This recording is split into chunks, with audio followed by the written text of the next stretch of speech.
ตอนนี้เขากำลังเดินทางเนาะเพื่อเอาเข้ากล้องเนาะไปมอบให้กับคนที่ประสบภัยน้ำท่วมตอนนี้อยู่เนาะที่เมืองหาดสายฟองมอบอันนี้ให้กับเจ้าเอากระเฮ็ดมาหลายกล้องเลยเนาะเพราะว่าส่วนหลายก็จะบริจาคเป็นพวกป่องปลาพวกมีพวกอาหารแบบอาหารแห้งนะซึ่งยูฮันก็จะลืมคิดไปว่าไฟฟ้ามันใช้บ่ได้เนาะอาจจะหุงข้าวหรือว่าต้มมีอย่างบ่ได้เนี่ยเขาก็เลยต้องได้เห็นพวกอาหารนี้เพื่อไปบริจาคให้กับเจ้าเนาะเป็นว่าเขา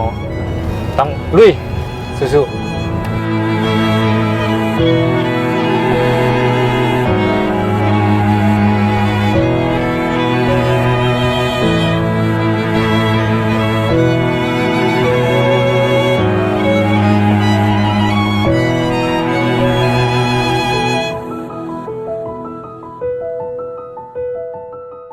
ตอนนี้เขาก็ฮอดแล้วเนาะกำลังที่เข้าไปในพื้นที่หรือว่าไปลงพื้นที่เพื่อแจกจ่ายอาหารให้กับ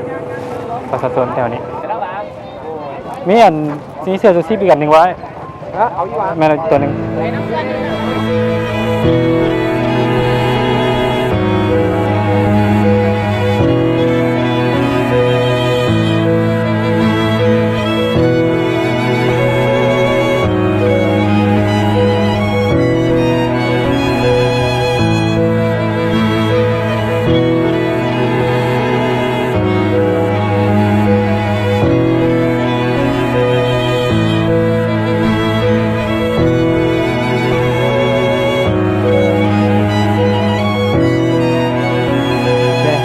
บ้านกะ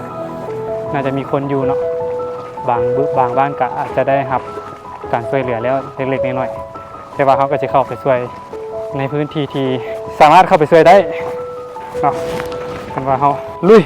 เอาให้แม่ตู้3 กล่องเนาะ3 คนเพื่อคนอื่นอีกไงสู้ๆได้แม่ตู้เดี๋ยวจะไหนเขาเอามาให้ใหม่เด้อได้เข้าใจให้กันเข้าใจหลายสู้ๆเด้อ